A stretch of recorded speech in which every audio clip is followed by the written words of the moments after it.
जय सू।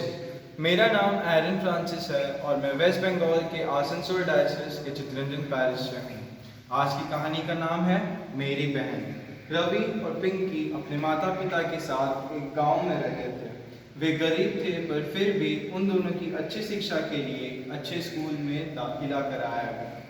पिंकी अपने स्कूल की ओर जा रही थी कि उसकी बैग गिर कर फट जाती है। उसने अपने फटे हुए बैग को समेट कर स्कूल की ओर चल दिया। फटे हुए बैग को देखकर टीचर कहते हैं, पिंकी, कल से तुम ये बैग लेकर मत आना। पिंकी रोते हुए घर की ओर चल पड़ती है। रोती हुई बहन को देखकर रवि पूछता है, क्या हुआ बहन, क्यों रो रही हो? पिंकी रोते हुए उसे सारी बात बताती है और कहती है, भैया, मैं आज ही मम्मी को एक नए बैग के लिए कहूँगी। तो रवि कहता है, नहीं नहीं बहन, माँ को मत बताना, माँ के पास पैसे नहीं हैं, मैं तुम्हें एक नया बैग दिला दूंगा। तो पिंकी कहती है, तो क्या मैं कल से स्कूल ना जाऊँ? रवि कहता है, नहीं नहीं बहन, तुम स्कूल ज़रूर जाना। तुम्हारी स्कूल सुबह को है तो तुम मेरी बैग ले जाना, और मेरी स्कूल दोपहर को है तो मैं बैग ले जाऊंगा। रवि और पिंकी ऐसे ही स्कूल आना जाना कर रहे थे। एक दिन रवि के स्कूल में दौड़ की प्रतियोगिता थी जिसमें थर्ड प्राइज बैग था।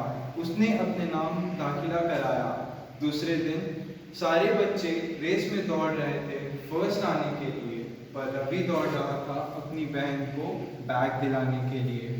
यही सोचकर वह दौड़ रहा था कि फिनिश लाइन पर जाकर वह गिर पड़ा।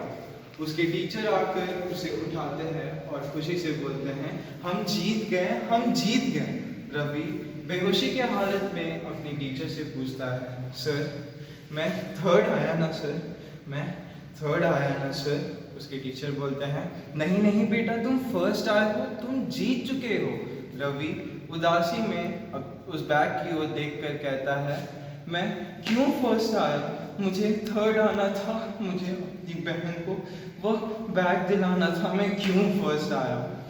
स्टेज पर बैठी प्रिंसिपल ये सारी चीज़ें देख रही थी। दूसरे दिन प्रिंसिपल रवि को अपने ऑफिस में बुलाकर कहती है, बेटा, तुम तो फर्स्ट आए हो पर फिर भी उदास क्यों हो?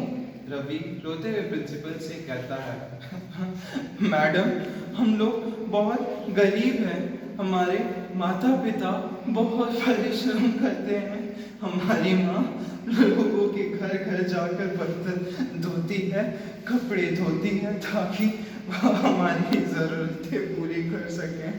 हमारे स्कूल में सारे बच्चे अच्छे अच्छे कपड़े पहनते हैं, अच्छा अच्छा टिफिन खाते हैं, कोई बस से आता है तो कोई स्कूटर से आता है, पर हमारे घर से स्कूल की दूरी बहुत है और मेरी छोटी बहन पैदल ही आना जाना करती है। उसे बहुत कष्ट होता है पर वो कभी नहीं रोती है। वो बहुत समझदार है, घर पे किसी को भी दुख ना हो बोलकर वो किसी से भी शिकायत नहीं करती है। पर जिस दिन उसे खुद की फटी हुई बैग के कारण उसे स्कूल से निकाल दिया गया, मैंने उसे पहली बार रोते हुए देखा है। मैंने उसे वादा किया था कि मैं उसे एक नया बैग दिलाऊंगा और मैं वो भी ना पूरा कर पाया। हम दोनों एक ही बैग से आना जाना करते थे और जिस दिन लेट होने के कारण आपने मुझे डांटा भी और मारा भी है। यह देखकर प्रिंसिपल की आंखें भर आई और उसने रवि को एक नए बैग उठाकर देकर कहती है, ये लो बेटा, ये तुम्हारी बहन के लिए गिफ्ट है। रवि उस बैग को खुशी से उठाता है, धन्यवाद देता है और घर की ओर जाता है।